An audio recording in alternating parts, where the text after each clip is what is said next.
Shalom y bendiciones, bendiciones a cada uno de los que se conectan. Como cada semana estamos contentos de que esté con nosotros en este su espacio de estudio donde nos hemos dado la tarea de poder ver los 613 mandamientos en sus leyes, en sus categorías. No es una tarea fácil, no es algo sencillo, pero sabemos que una de las metas que nosotros debemos tener como creyentes es entender la constitución del reino. Muchas veces hemos hablado acerca del reino, la cultura del reino, la mentalidad del reino. Somos embajadores del reino y muchas cosas así que tienen que ver con el reino de Dios. Hablamos del reino de Dios, pero difícilmente nos hemos puesto a estudiar en lo que realmente el reino de Dios significa. Y una de las maneras de entender el reino de Dios es saber que el reino tiene una constitución, así como cada país tiene una constitución y esa constitución no se puede cambiar, no se puede modificar. Así es la constitución del reino. El reino de Dios fue establecido en el monte Sinaí. Dios dio sus mandamientos. Dios dio la constitución que tenía que ver con el reino. Una de las cosas que nosotros tenemos que entender es que la iglesia no está separada de Israel. La primera vez que aparece la palabra eclesía o cajal, que en su defecto el griego tiene que ver con cajal, el griego es eclesía, tiene que ver con una congregación. Lamentablemente se nos ha hecho creer que el Sinaí fue la congregación del pueblo de Israel, pero más adelante en el libro de los Hechos, cuando en Pentecostés apareció la iglesia del Señor y hacemos una separación entre lo que es el pueblo de Israel y la iglesia. Y después vienen ciertas teorías, ciertas doctrinas, podemos decirle la teología de reemplazo, la doctrina de la sustitución y muchas cosas que durante los años han ido avanzando, haciendo entender que ahora la iglesia ha sustituido a Israel y que ahora la iglesia es el Israel espiritual, cuando en realidad en el concepto bíblico no hay tal cosa. Así es que tenemos que entender que la iglesia es una comunidad con Israel y la constitución que le fue dada a Israel es la misma constitución que sigue rigiendo el reino de Dios en nuestros días. Así es que una de las formas que tenemos que entender, o una de las formas que tenemos para entender el reino de Dios es entender su constitución.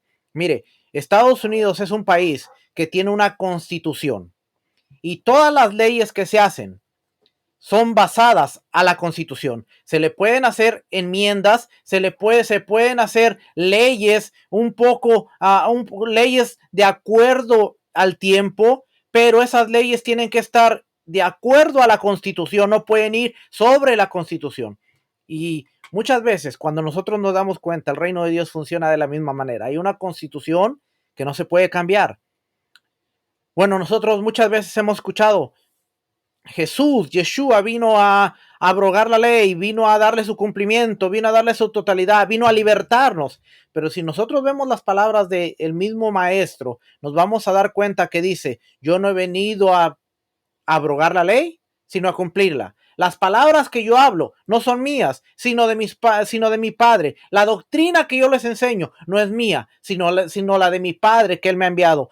En su ministerio terrenal, Yeshua siempre hacía énfasis a que la doctrina que Él hablaba no era de Él, sino la del Padre que lo había mandado a enseñarla. Así es que una de las cosas que tenemos que esforzarnos es por entender las leyes de la Torá en sus categorías. Y hoy vamos a seguir hablando acerca de las leyes de la idolatría, las leyes relativas a la idolatría. Nos dimos cuenta la semana pasada, si usted va conmigo rapidito aquí, no vamos a volver a repetir todo esto, pero si usted se da cuenta, vamos a darnos cuenta de que estas leyes a la idolatría tienen que ver con 51 mandamientos de los 613, dos preceptos positivos y 49 negativos.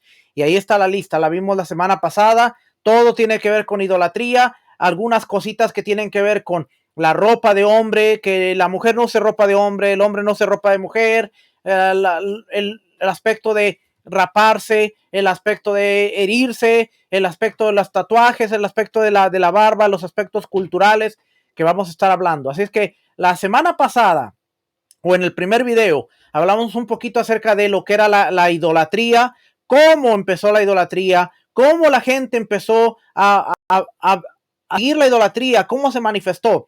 Hoy vamos a ver en el capítulo 3 que dice aquí, actos de idolatría voluntarios o involuntarios. Y dice, quien practica idolatría voluntaria o deliberadamente debe recibir caret.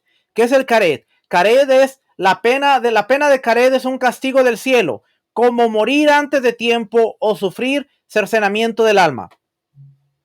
Israel era una cultura que ellos creían que si ellos hacían algo indebido, ellos producía que se llegara a la muerte antes de tiempo, y eso era lo que se determinaba como caret, la pena de caret.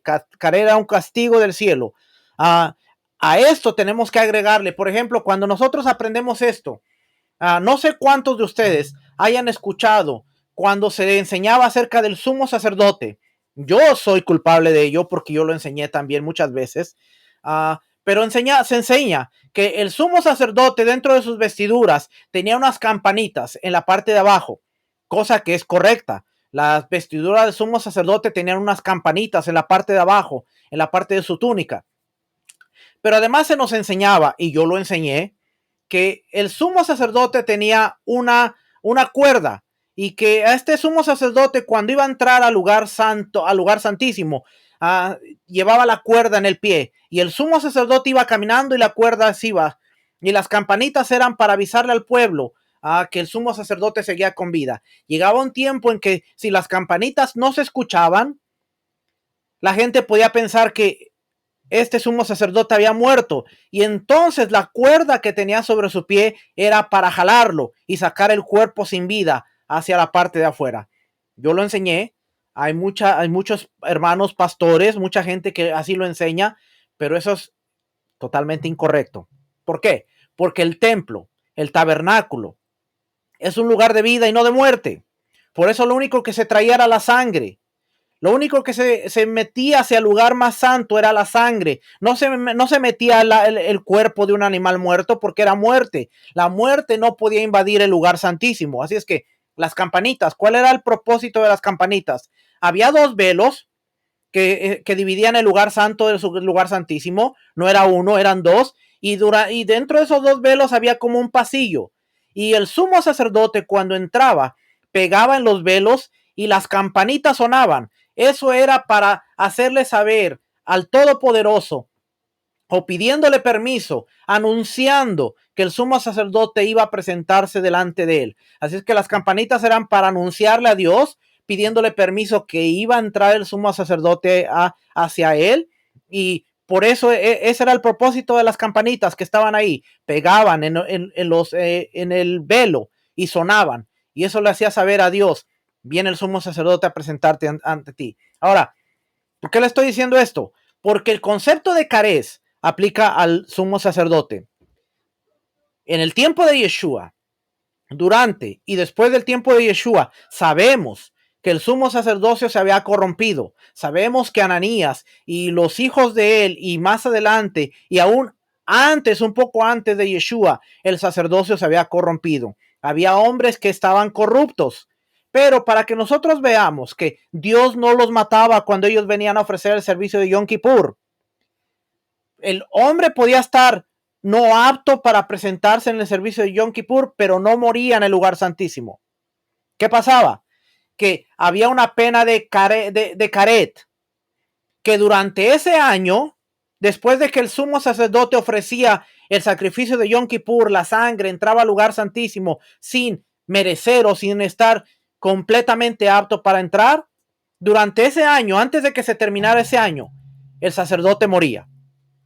De eso puede haber registros de que ese sacerdote murió durante ese año, o en su defecto algunos se arrepintieron y no murieron durante ese año, pero eventualmente murieron. Pero para que usted vea cómo funciona la pena de caret, un castigo del cielo, morir antes del tiempo. Y por eso le estoy trayendo el ejemplo del sumo sacerdocio, porque antes pensábamos, bueno, él entraba y si no estaba puro y si no estaba apto para ofrecer el sacrificio, Dios lo mataba ahí. No, Dios no lo mataba porque ninguna cosa de muerte podía entrar al lugar santo y mucho menos al lugar santísimo. Entonces Dios no podía matarlo, pero se aplicaba la pena de Caret, que durante ese año, después de Yom Kippur, después de que entraste impuro, después de que entraste sin merecer entrar al lugar más santo, al lugar santísimo, la pena de Caret venía y durante ese año morías. O hasta muchas veces hasta la familia moría. Si es que esa es la pena de Caret.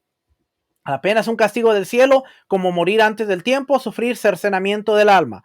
Si habían ahí testigos y le advirtieron, en este caso estamos hablando de la idolatría, si había testigos y le advirtieron de la idolatría, de la prohibición y del castigo, es apedreado. Si adoró ídolos involuntariamente, que presente una ofrenda fija, un hatat, por la falta. ¿Ve? Aquí estamos viendo que aun si esta persona ofreció sacrificios o involuntariamente hizo idolatría, adoró involuntariamente, Dios dice no va a morir, pero tiene que presentar una ofrenda, hatat, por la culpa, traer un animal al templo, al tabernáculo, y tiene que presentar esa ofrenda por la culpa. No muere, porque no todo en la Torah era muerte, muerte, muerte, sino Dios le da siempre al hombre la oportunidad de arrepentirse, la oportunidad de rendir cuentas y la oportunidad de saldar el pecado que él cometió. Los idólatras han fijado muchos servicios para cada estatua y figura. La adoración de uno no es como la adoración del otro. Por ejemplo, la adoración de Peor se lleva a cabo defecando ante él. La gente siempre con sus locuras y sus cosas. Imagínense, la adoración a Peor era defecando ante el ídolo. Así era como lo adoraban. En tanto que la adoración a Marculis se ejecuta lanzando piedras hacia él o retirándolas de su presencia. Muchos servicios como estos fueron dispuestos para el resto de los ídolos. Acuérdense, estamos hablando que la Torá se llevó en medio de un mundo en el cual había muchas civilizaciones y cada civilización tenía su sistema de creencias y ellos adoraban, tenían su forma de adoración, así como hoy en día, aunque nosotros tenemos una creencia, alrededor nuestro hay una infinidad de personas que creen y hoy en día tenemos que aún darnos cuenta de que tenemos que ser sensibles a lo que está sucediendo. Por lo tanto, quien defeca ante Marculis o le arroja piedras a Peor, está suelto hasta que lo adore según la modalidad de su culto, como dice Deuteronomio 12:30. ¿De qué forma servían esos pueblos a sus dioses? También yo lo haré. Este verso es clave, porque este verso nos dice, Deuteronomio 12:30, dice, de la forma en que adoran o sirven ellos a los pueblos a sus dioses, también yo lo haré. Hoy en día, lamentablemente, hay muchas prácticas y muchas cosas que se están haciendo alrededor del mundo que tienen un origen pagano, tienen un contexto idólatra. Y muchas veces la gente no se para, no se detiene a preguntar, ¿realmente esto es bueno hacerlo? Y usted sabe que hay muchas fiestas que se celebran dentro que tienen un contexto que no es bíblico. Y la gente no se detiene a preguntar, pero esta fiesta deberíamos nosotros como hijos de Dios hacerla. Y la gente se deja llevar muchas veces por sus emociones y no se ponen a preguntar. Por ejemplo, Año Nuevo. Año Nuevo, mucha gente la celebra y dice, no tiene nada que ver, pasamos de un año a otro, pero realmente cuando nosotros nos vamos al contexto de cuándo fue que Año Nuevo se empezó a celebrar, nos vamos a dar cuenta que es un contexto totalmente idólatra y que tiene una raíz de adoración a un ídolo y a un dios. ¿Por qué? Porque en Roma, el calendario romano, aún como lo conocemos, que el calendario gregoriano, como lo conocemos, en su origen no empezaba en enero, empezaba en marzo, durante la primavera. El primer calendario que se tiene en la historia, nos vamos a darnos cuenta que empezaba en enero, febrero, marzo, abril, mayo, junio, julio, septiembre y así va. Por eso usted cuando ve los meses, se va a dar cuenta que septiembre es el mes séptimo. Pero después viene cómo el calendario ha ido evolucionando hasta que nos encontramos con que el año nuevo se celebra en enero. Y en enero se le da el año o la celebración de año en conmemoración o en festejo al dios de las dos caras, al dios Janos o al dios Junos, al dios de los dos rostros, el dios que mira hacia el presente y hacia el futuro, o hacia el pasado y hacia el futuro, un dios que tiene dos rostros, uno viendo para cada lado. ¿Y qué es lo que se hace normalmente en la celebración de Año Nuevo?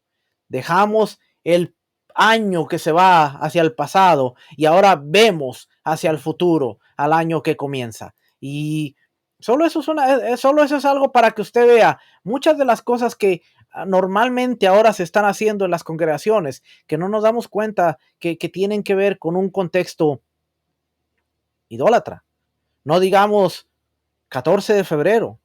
Cuando investigamos por qué existe un 14 de febrero, vamos a encontrarnos muchas cosas que quizás no nos van a gustar y eso es lo que tiene que ver de conocer la idolatría. Por eso dice aquí, ¿de qué forma servían esos pueblos a sus dioses? Cuando nos hacemos esa pregunta, ¿de qué forma servían a sus dioses?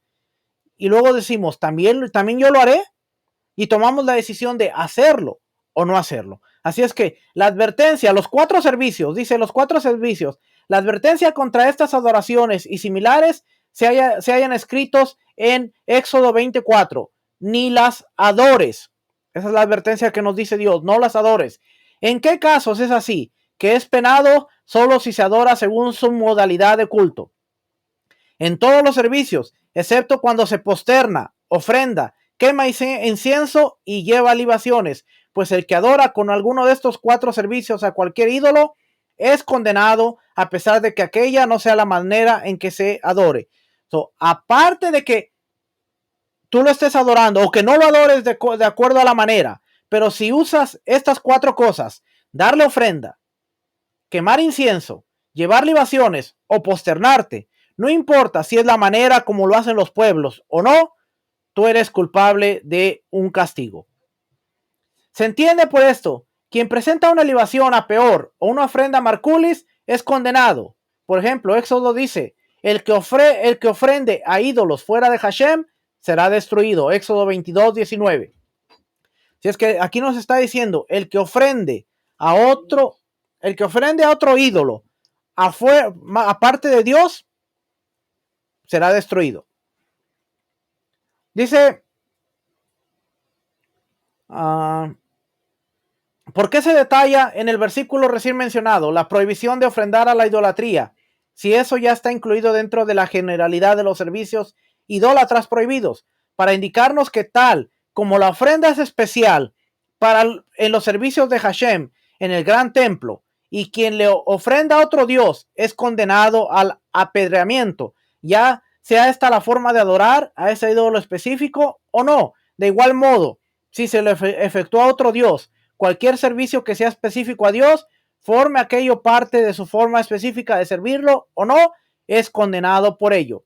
Por esto nos dice Éxodo 34:14, pues no debes posternarte ante un Dios de otros pueblos.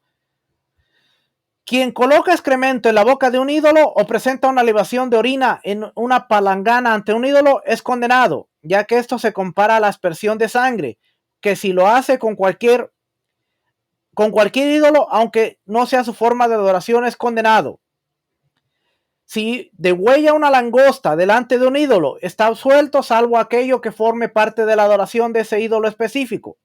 Quien toma para sí como Dios a cualquier ídolo es condenado al apedreamiento. Incluso quien levanta un ladrillo y dice, tú eres mi Dios, o algo similar, es condenado. Oiga bien esta parte, porque mire lo que dice aquí.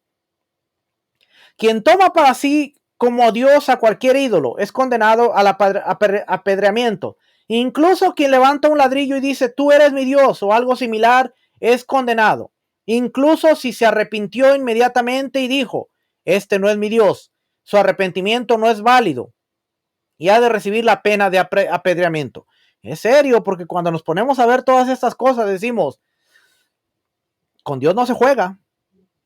Y a veces nosotros decimos, no, es que era broma, era broma.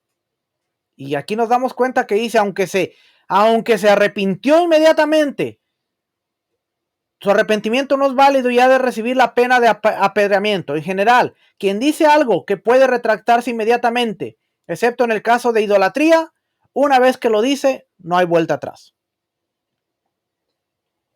O sea, tú puedes decir cosas, pero cuando tiene que ver con idolatría, no es broma, no hay vuelta atrás. Quien adora a un ídolo según su forma de adoración, incluso si lo hace de manera desdeñosa, está obligado a presentar una ofrenda. ¿Cómo es ello? Por ejemplo, quien defeca frente a Peor para despreciarlo, o quien lanza una piedra a Marculis para despreciarlo, puesto que su adoración se ejecuta de ese modo, está obligado a presentar una ofrenda por su transgresión involuntaria y no recibe la pena de apedreamiento, ya que su intención era despreciar al ídolo y no sabía que esa era su manera específica de adoración. Por eso, mire, vamos a ser bien honestos. Por eso tenemos que estar bien conscientes de quién somos. ¿Ok?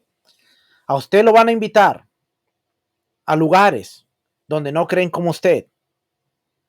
Y con esto no quiere decir que usted va a decir, no, pues de aquí en adelante ya no puedo ir a ningún lugar. Pero aquí dice, quien adoró involuntariamente.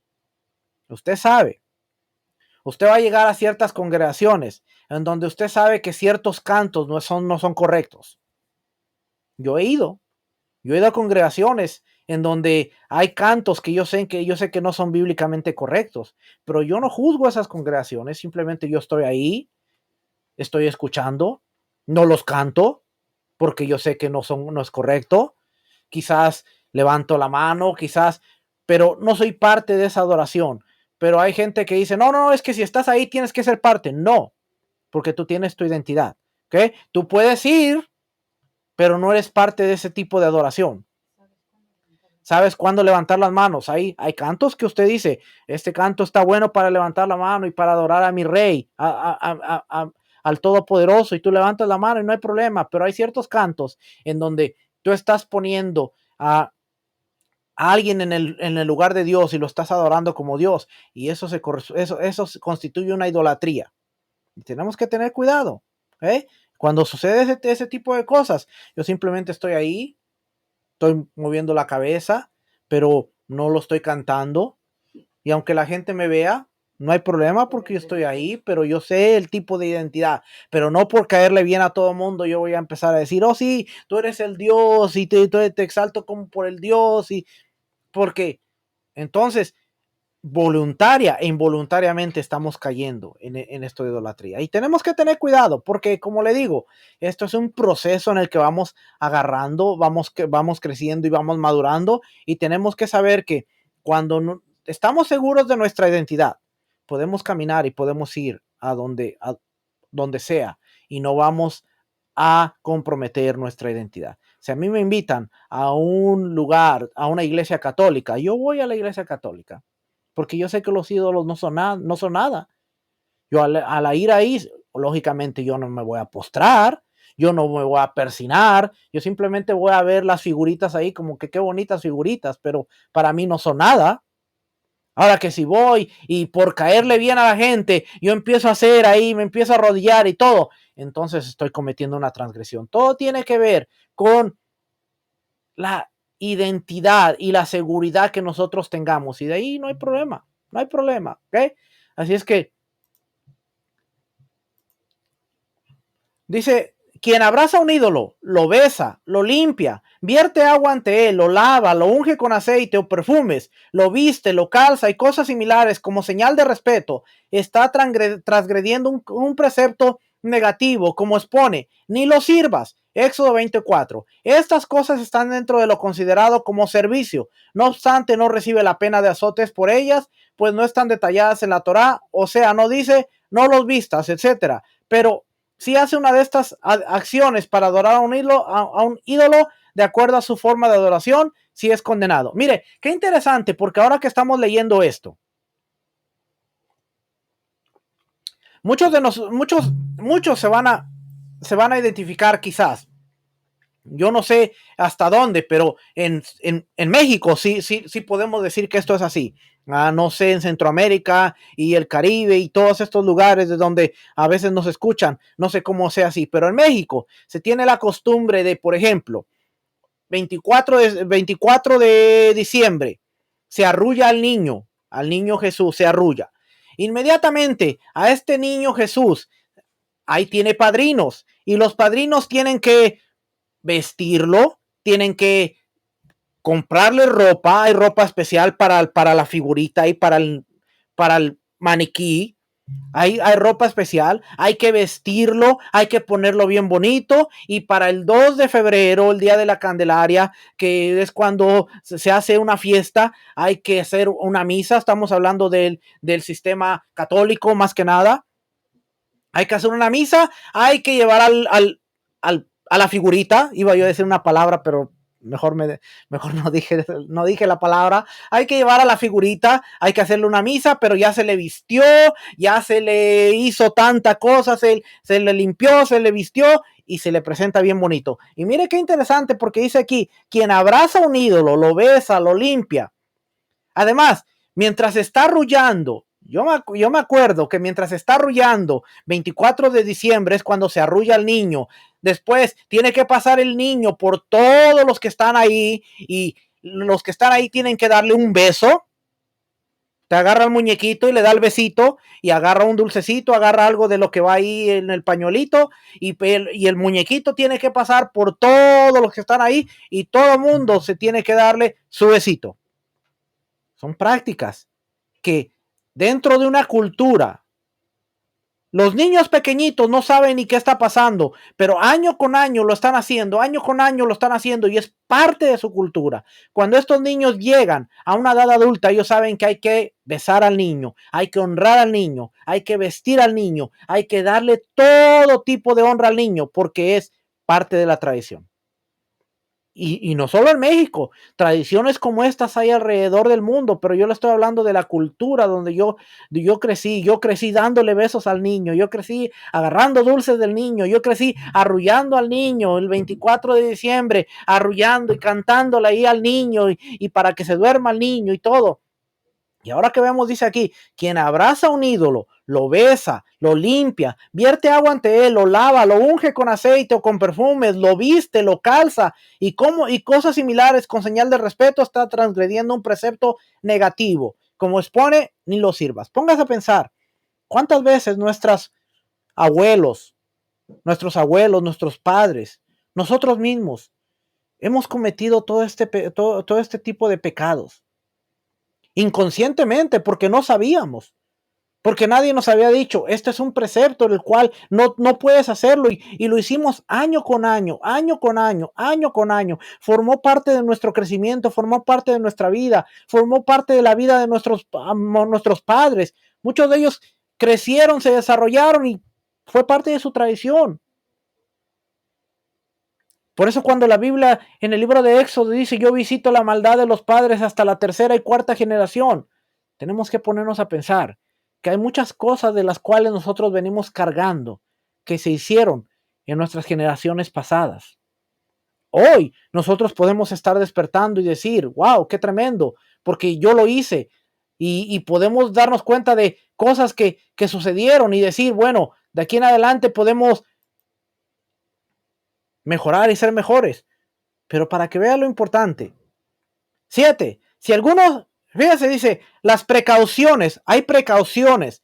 Las precauciones que deben tomarse para no parecer idólatra. Si alguien se clava una astilla en la pierna cuando se encuentra delante de un ídolo, no se incline para sacársela ahí mismo. Para que no parezca que se está posternando ante el ídolo. Si se Si se le desparraman monedas delante de él, que no se agache para recogerlas, para que no parezca que se está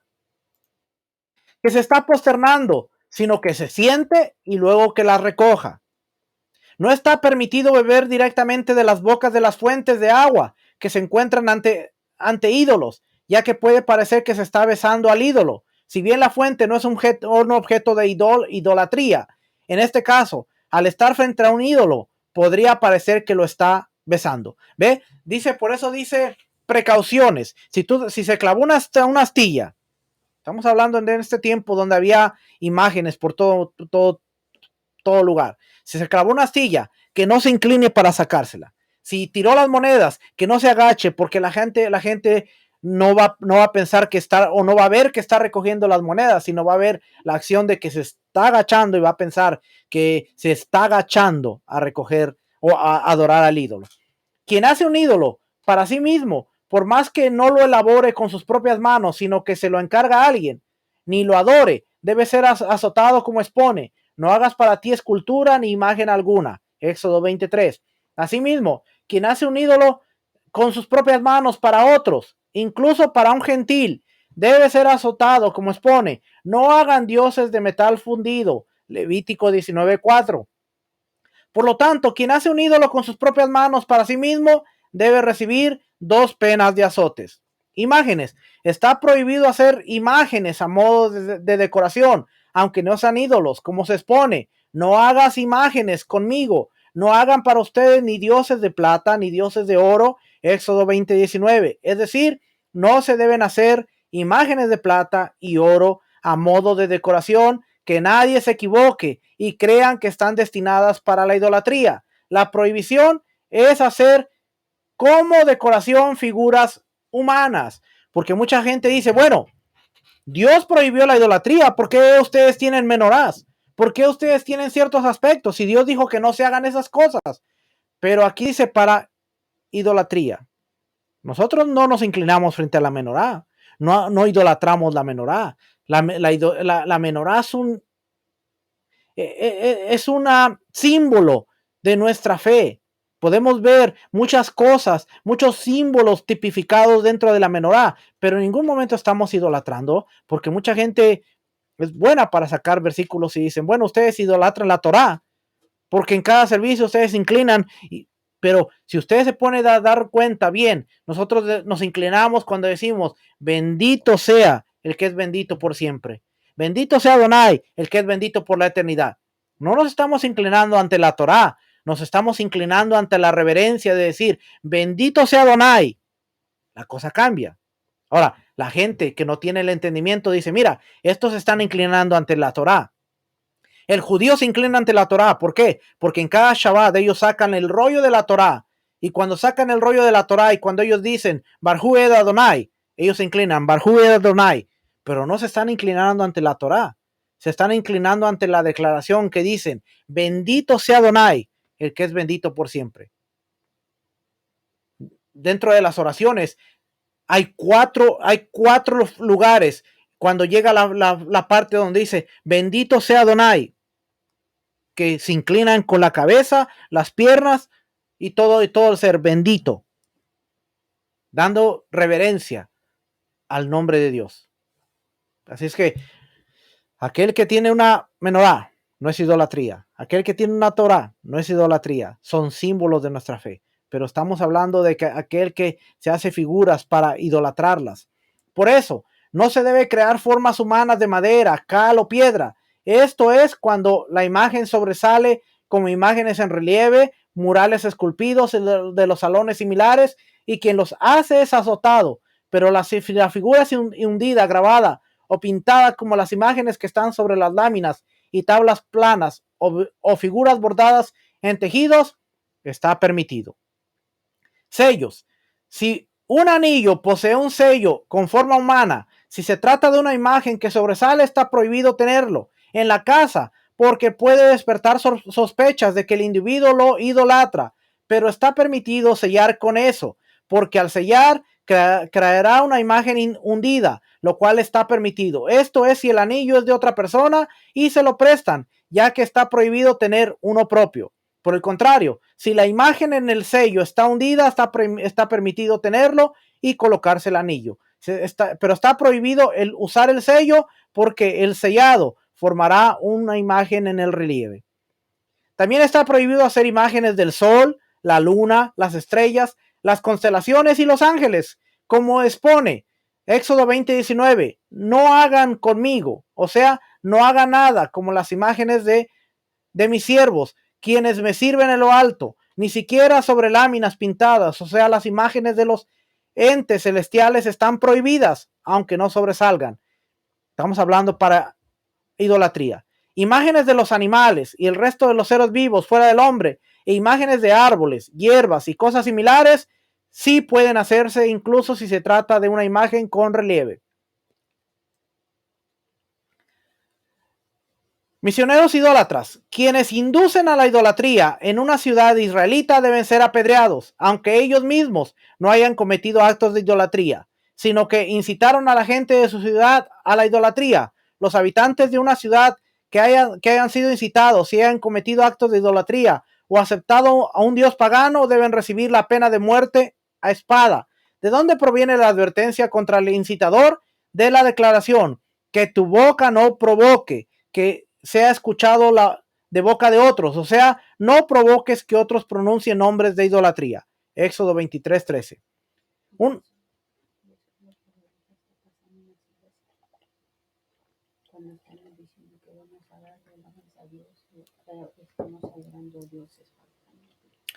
Y esto cuando no nos damos cuenta, esto es lo que sucede cuando no evaluamos nuestras alabanzas a la manera bíblica y no nos ponemos a pensar. Pero desafortunadamente, como el sistema ha descompuesto todo, ahora creemos que todo es correcto. Vemos cantos a la Trinidad y pensamos que es correcto, y a veces decimos, pero no tiene nada de malo. Claro, no tiene nada de malo, porque si nos vamos a dar cuenta, desde el año 100, para ser más específico, desde el año 350, de los concilios de Nicea, es cuando se establece que la Trinidad, tres dioses en uno. Y usted hace la cuenta, 2020, réstele 350 años, está hablando de 1670 años que se ha estado enseñando acerca de que Dios Padre, Dios Hijo y Dios Espíritu Santo, cantarle al Hijo es cantarle al Dios, cantarle al Espíritu es cantarle a Dios. 1600 años de esta teología, que si usted de repente hoy dice, no, espérate, es que no podemos cantarle al Espíritu como si fuera Dios, o no podemos cantarle al Hijo como si fuera Dios, nos van a tachar de locos. ¿Por qué? Porque es una teología de 1650 años. Ahora, poco a poco, esto va a ir despertando y la gente se va dando cuenta, sí, pero tenemos que ser pacientes con aquellos que lo hacen y simplemente no participar, pero enseñarles con amor de que eso está equivocado, está incorrecto. Exacto. Por eso, si a usted lo invitan a una reunión de matrimonios en el 14 de febrero, que usted sabe que es un día dedicado para ciertas cosas, usted tiene la opción, ya que conoce, de decir, no puedo. No porque que le van a decir, ay, que esto y que lo otro, pero usted puede decir, no puedo. No vaya, porque ya sabe qué es. Sí, así es que, dice por aquí,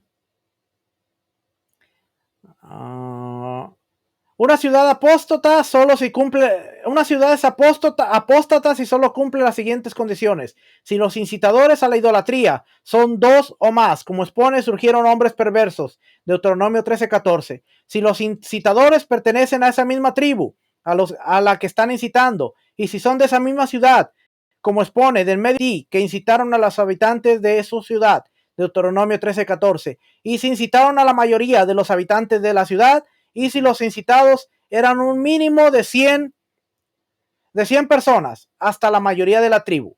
Si es que esa es una ciudad idólatra. Déjenme brincar para acá. Jerusalén y las ciudades de refugio. Ninguna de las ciudades de refugio puede volverse una ciudad apóstata. Como dice, en alguna de tus ciudades, Deuteronomio 13:13, y las tribus renunciaron a sus partes en las ciudades de refugio, por la que no es una de tus ciudades. Tampoco Jerusalén puede transformarse en una ciudad apóstata, pues no fue dividida entre las tribus. No se debe declarar una ciudad como apóstata si está junto a una frontera, para que no ingresen no judíos a destruir la tierra de Israel. Un tribunal rabínico no puede decretar como ciudad apóstata a tres ciudades que estén una al lado de la otra, ya que esto provocaría un vacío y una destrucción importante. Todo esto tiene que ver con lo que es una ciudad apóstata. Es mucha información que vamos a brincarnos por cuestiones del tiempo. Una ciudad puede ser declarada como apóstata solo si sus incitadores se dirigen a sus habitantes en plural y les dicen: vayamos a idolatrar, vayamos a hacerles ofrendas, vayamos a ofrendarles incienso, vayamos a presentarles libación, vayamos a posternarnos, vayamos y recibámoslo como Dios. Y si ellos los escuchan y adoran a esa deidad de acuerdo a la modalidad específica de su adoración, o de acuerdo a una de las cuatro formas de servicio, que son la posternación, las ofrendas, la quema de incienso y las libaciones, o la toman como Dios, es una ciudad apóstata. Por eso, mire lo importante, porque ahora que estamos hablando esto, podemos ver la fe de los tres amigos de Daniel. ¿Cuál fue el pecado de ellos? ¿O cuál fue la falta que ellos cometieron? Que había una estatua que Nabucodonosor había levantado, y el decreto del rey es que se postraran delante de la estatua y que la adoraran como a un Dios.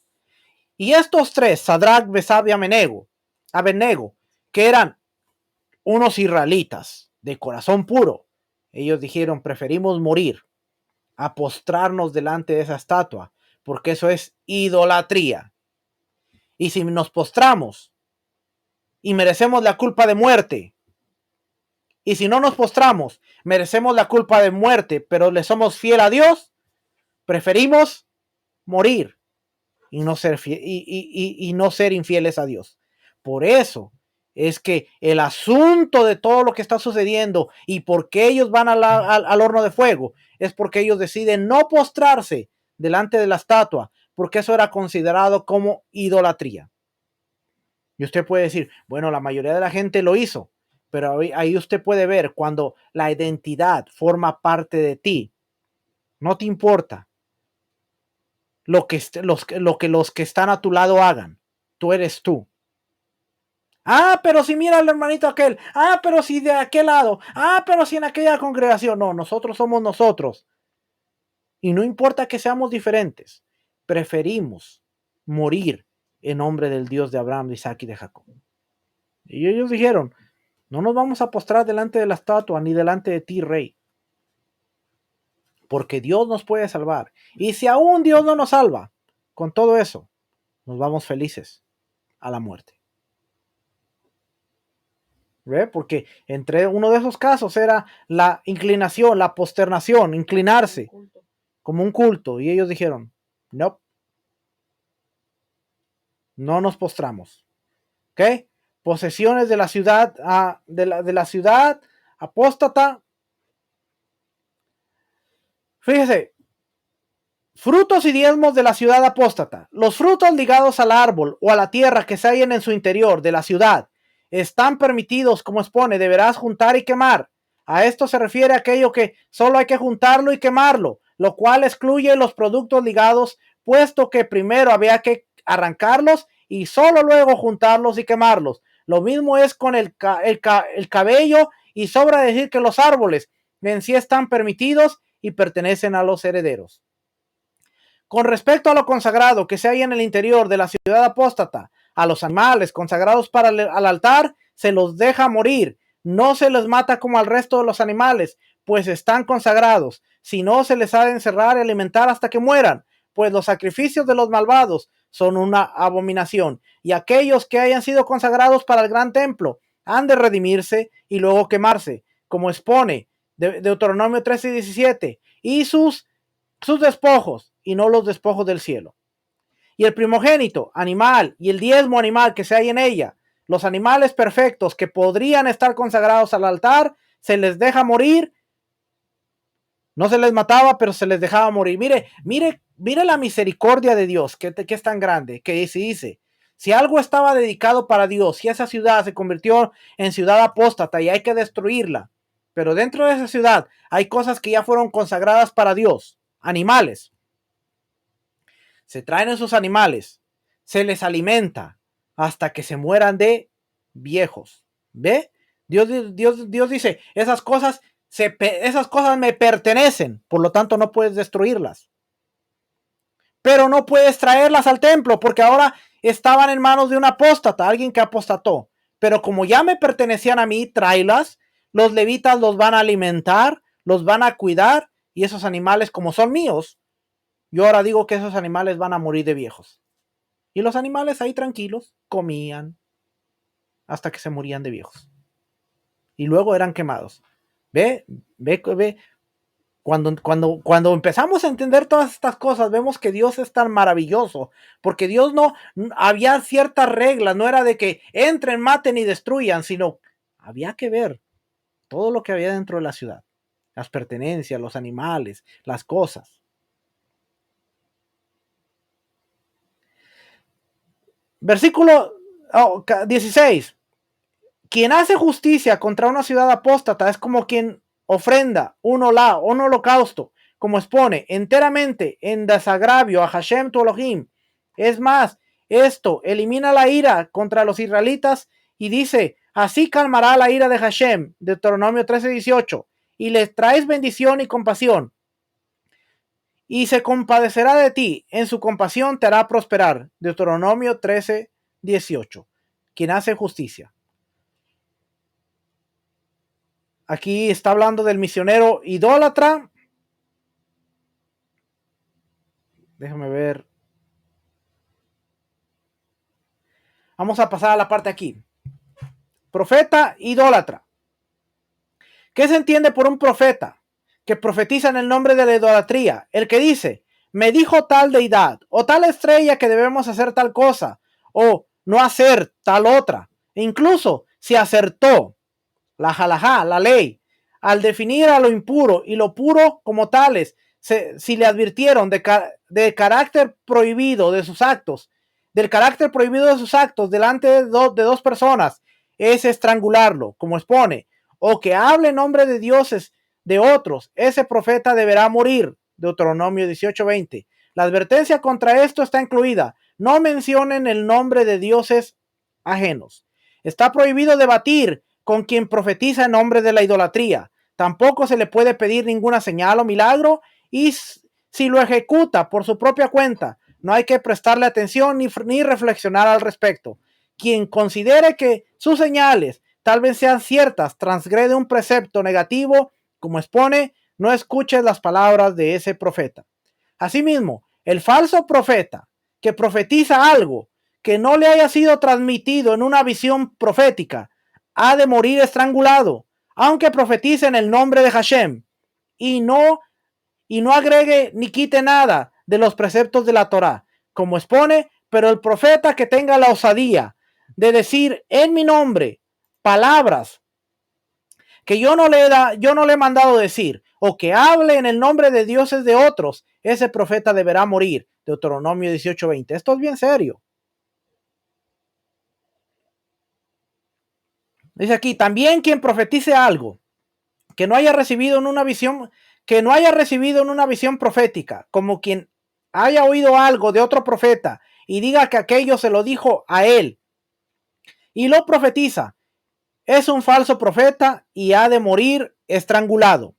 Todo el que se abstiene de darle muerte a un falso profeta por su estatus, pues actúa como un profeta, transgrede un precepto negativo, como expone, ese profeta ha hablado engañosamente, no tengas miedo de él. Deuteronomio 18:22. Asimismo, quien se abstiene de transmitir una acusación contra él o tiene miedo o pavor de sus palabras, está incluido la prohibición. No tengas miedo de él. El falso profeta solo puede ser juzgado por el tribunal rabínico de 71 miembros. Mire, Hoy no hay un Sanedrín. Eso es lo que se llama un Sanedrín, tribunal rabínico. 71 personas. Fue destruido por el año 100, por los años del año 70, cuando se destruyó el templo. De ahí se mudó y más adelante tuvo que ser destituido el Sanedrín. Pero si hoy hubiera un Sanedrín, de 71 personas, todos los que son profetas, gracias a Dios que yo no soy profeta ni quiero ser profeta, todos los que son profetas en el mundo tendrían que subir a Jerusalén a presentarse delante del tribunal y rendir cuentas. Y todos los que fueran hallados profetas falsos morirían estrangulados inmediatamente. Hoy en día, el ministerio profético alrededor del mundo hace de las suyas. Y no se diga 31 de diciembre, porque es el día de declarar, es el día de decretar. Pasó en el 2019 al 2020. Este es tu año de victoria, este es tu año de conquista, este es tu año y venga. Y en diciembre y en enero, ¡pum!, nos pega el COVID y todas las palabras proféticas se las llevó el viento. Todas las declaraciones de éxito, de victoria, de prosperidad se las llevó el COVID en todo el 2020. Pasó el 2020 para el 2021. Y ahora va a pasar del 2021 al 2022. Mañana, estoy haciendo este video el 30 de diciembre, así es que por eso digo mañana, pero el 31 de diciembre de 2021, mucha gente va a estar declarando palabra profética. Va a estar decretando palabra profética. Toda esa gente sería llamada frente al gran Sanedrín, como era en Jerusalén. Cuando había un profeta, tenía que subir. Y la mayoría de profetas morían estrangulados. Así es que yo no estoy loco por ser profeta. No me gustaría ser profeta. Pero aquí tiene usted, dice, quien hace una promesa o juramento en nombre de un ídolo es azotado. Como también nos dice, no menciones el nombre de dioses ajenos. Éxodo 23:13. Tanto quien jura por un ídolo para sí mismo, como quien le jura a un gentil. Y está prohibido hacer que un gentil jure en nombre de su deidad. Está prohibido mencionar el nombre de un ídolo, incluso cuando no se trate de un juramento. Como expone, no mencionen. No mencionar ídolos. Está prohibido decirle al prójimo, aguárdame al lado de tal ídolo, ni nada semejante. No obstante, está permitido nombrar cualquier idólatra que esté escrito en las escrituras sagradas, como por ejemplo, Peor, Bel, Nebo, Gad, etc. También está prohibido provocar que otros hagan promesas o juren en nombre de una idolatría, pero el único que es azotado es el que haya hecho una promesa o juramento en nombre de la idolatría. Prácticas de idolatría. Oráculo.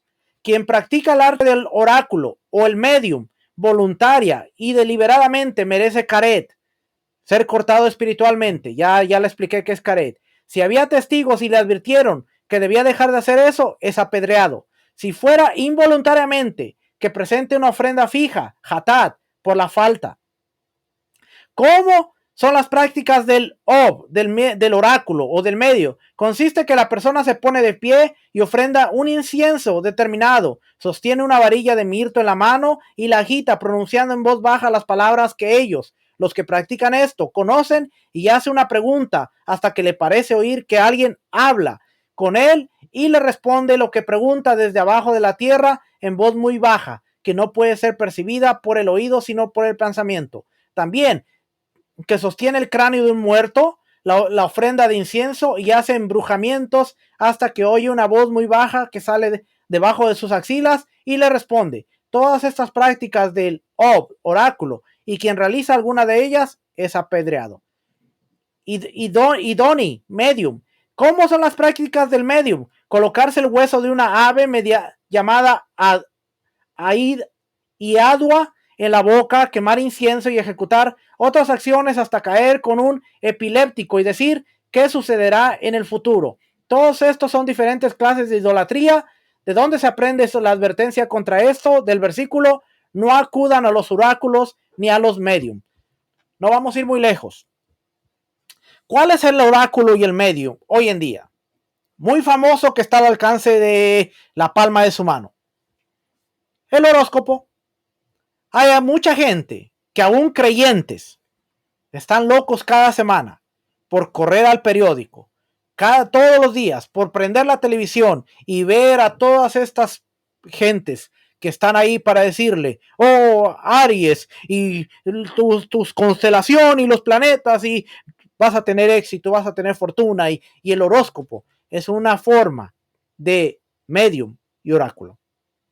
No tenemos que consultar a muertos, no tenemos que hacer todas estas prácticas, pero simplemente cuando usted abre un periódico, prende la televisión y usted se pone a meditar sobre las palabras que leyó o que escuchó, y usted dice: ¿será cierto? Pero yo nací en el mes de marzo, a ver, déjame ver. ¿Cuándo? Es que yo soy Aries. Y mira, sí, cierto, porque yo tengo ese carácter.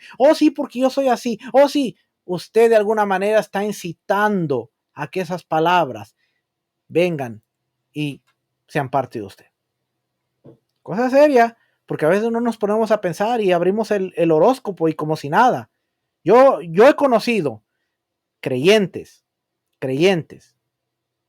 que fielmente están semana tras semana consultando el horóscopo. No se diga a aquellos que les gusta el chino, porque creen que las galletas chinas les van a hablar. Y lo que sale el mensajito de la galleta china, dicen: oh, wow, mira, esto es cierto. Eso mismo que usted está leyendo, lo están leyendo 1000 personas alrededor del mundo. No es que se le está hablando a usted, pero Molech o Moloch, el que entrega de forma voluntaria y deliberada a sus hijos a Moloch, recibe caret. Si fuera de forma involuntaria, que presente una ofrenda hatat. Si cuando lo hizo había testigos y le advirtieron contra esta transgresión, es apedreado, como expone, que entrega a sus hijos a Molech, será sentenciado a muerte, el pueblo lo apedreará. Levítico 22. ¿De dónde proviene esta advertencia del versículo? No entregues a tus hijos haciéndolos pasar por el fuego a Moloch. Levítico 18:20. Y luego nos dice: que ninguno de ustedes pase a su hijo o a su hija por el fuego. Deuteronomio 18:10. ¿Cómo hacían? Encendían un gran fuego y tomaban algunos de sus hijos y se los entregaban a los sacerdotes idólatras, servidores del fuego. Luego, estos sacerdotes le devolvían a los hijos a sus padres, autorizándolos a pasar por el fuego. Era el padre del chico quien trasladaba a su hijo por el fuego con la autorización de los sacerdotes idólatras. Lo llevaba caminando de un lado del fuego al otro en medio de las llamas. El padre levantaba a su hijo en sus manos y lo pasaba por el fuego. No lo quemaba ante Moloch, como se hace en el servicio de otros ídolos que queman a sus hijos e hijas, sino que este servicio llamado Moloch solo consistía en hacerlo pasar en medio del fuego. Por lo tanto, quien ejecuta este servicio ante otro ídolo que no sea Moloch está absuelto, que no sería su forma de adoración, ya que esta forma es exclusiva de Moloch. No se quemaban, pero pasaban por el fuego de un lado a otro. Y eso era prácticamente como si el niño o la persona era quemada. Nadie es punible o castigable con caret o apedreamiento hasta que entregue a su hijo al Moloch y lo traslade con sus piernas por el fuego, cargándolo. Si lo entrega al Moloch, pero no lo traslada por el fuego, o si lo traslada y no lo entrega, o si lo entrega y lo traslada, pero no lo hace de acuerdo a la modalidad específica de su servicio, está suelto. Solo es punible si entrega a alguno de sus hijos, como expone, por entregar de sus hijos a Moloch. Levítico 23. Es decir, a alguno de sus hijos y no a todos. Normalmente se creía que era el primogénito. Lo mencionado se aplica tanto a su descendencia legítima como a su descendencia ilegítima, tanto a sus hijos como a sus hijas, tanto a sus hijos como a sus nietos, y a cualquiera que provenga de él y sea de su descendencia, y lo traslada por el fuego a Moloch, será inculpado. Pero si traslada a su hermano, hermana o a su padre, o si el individuo pasa al mismo, está absuelto. Después nos está hablando de monumentos y piedras de carácter idólatra. Están prohibidos. Plantación de árboles junto al altar. Quien planta un árbol junto al altar o en todo el patio del gran templo y hace un árbol frutal o no, por más que lo haya hecho como decoración del gran templo y para embellecerlo, ha de ser azotado, como expone. No plantes para ti árbol, acera, árbol de idolatría, ni ninguna clase de árbol junto al altar de Hashem tu Elohim, Deuteronomio 16:21, debido a que esta era una costumbre de idolatría, plantar árboles al lado del altar para que el pueblo se congregara ahí. Cuando nosotros entendemos esta parte, sabemos que para que el tercer templo sea edificado, todos los árboles que hay a un lado del muro de los lamentos y sus alrededores tienen que desaparecer, porque cuando el templo estaba de pie, no había árboles, no se permitían árboles. Usted ve el templo, la imagen del templo y no ve ni un solo árbol, por esta sencilla razón, porque los árboles estaban prohibidos, no había árboles. Así es que cuando usted ve las imágenes del templo con los arbolitos, están mal, no había árboles, no se permiten árboles.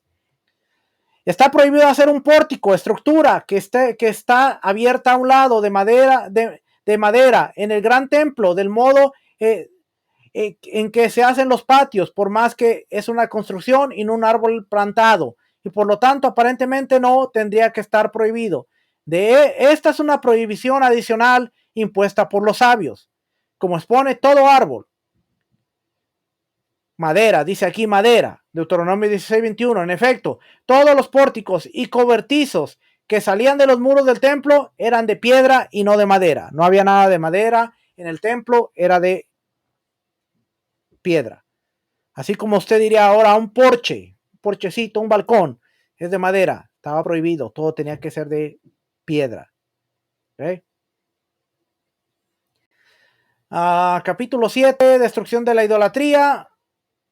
Nos vamos a quedar aquí porque ya me llegó el tiempo y vamos a cerrar ahí. Tal vez a usted se le hace, usted dice, bueno, estas cosas qué sentido tienen o qué importancia tienen. Mire, cuando nosotros nos ponemos a pensar que muchas de las prácticas que hacemos actualmente han venido por el desconocimiento de estas cosas, tenemos que entender qué tan importante es entender, qué tan importante es conocer, porque aquel que no conoce la historia va a repetirla, va a volver a repetir. El que desconoce la historia va a volver a repetirla. Así es que nosotros tenemos que ir creciendo, tenemos que ir madurando, sabiendo que entre más nosotros crezcamos y aprendamos de la Torá, más eficazmente vamos a poder honrar a nuestro Padre Celestial. Así es que tal vez a usted se le haga un poco aburrido, pero créame, una vez que nosotros veamos los mandamientos y vayamos viendo sus categorías como lo estamos haciendo y usted vea nuestro diario vivir, usted va a decir, wow, qué equivocado estábamos a hacer esto, qué equivocado estoy al hacer esto aún en nuestra actualidad, porque hay muchas cosas que nosotros tenemos que dejar de hacer, que aún todavía practicamos y hacemos. Y el objetivo principal es dejar un mejor legado y un mejor sistema de creencias a nuestros hijos que vienen detrás de nosotros y que ellos puedan ser mejores de lo que hemos sido nosotros.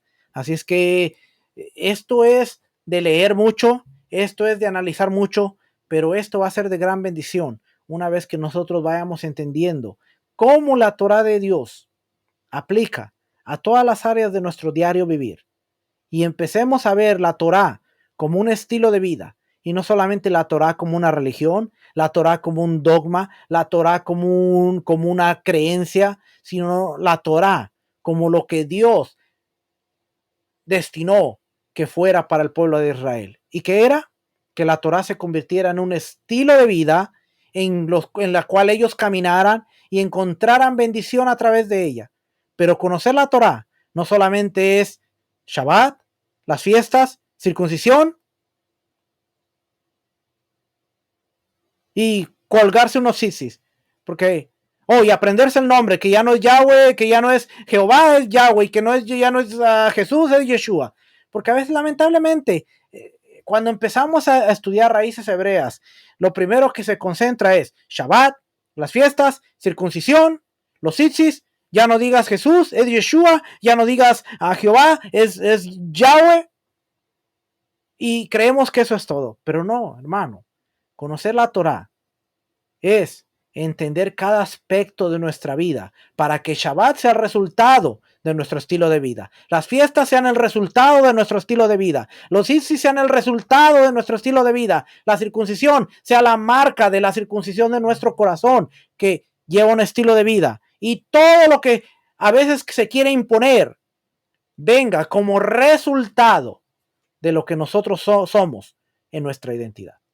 Por eso es que a mí me apasiona enseñar la Torá, no como un dogma, sino como un estilo de vida. Porque cuando empezamos a aprender, vemos cuánta Torá hace falta en mi matrimonio, cuánta Torá hace falta en mi relación de padre a hijo, padre con mi hija, cuánta Torá hace falta en mi relación como empleado, cuánta Torá me hace falta en mi relación como ciudadano, cuánta Torá me hace falta en mi relación como hijo, como esposo. Y cuando nos damos cuenta, nos venimos a ver que no se trata de mí, sino se trata del Rey y del honor que yo le doy con cada una de mis acciones. Y por ende, ahora estoy más enfocado en cambiar yo que en cambiar a los demás. Y cuando empiezo a cambiar yo, los demás van a sufrir un cambio porque están viendo el cambio que hubo en mí.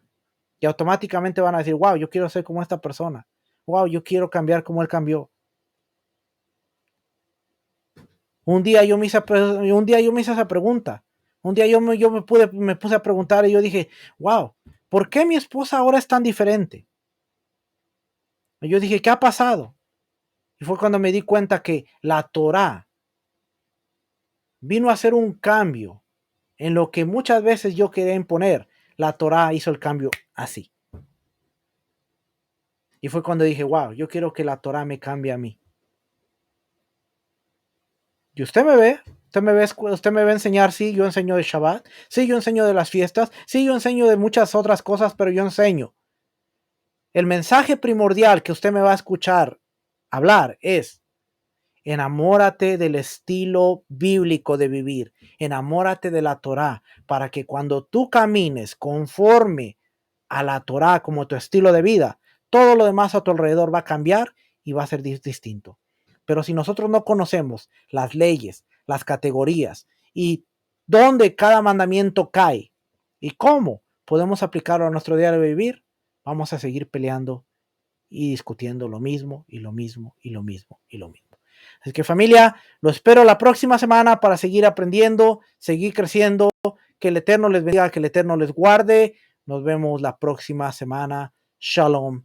Bendiciones.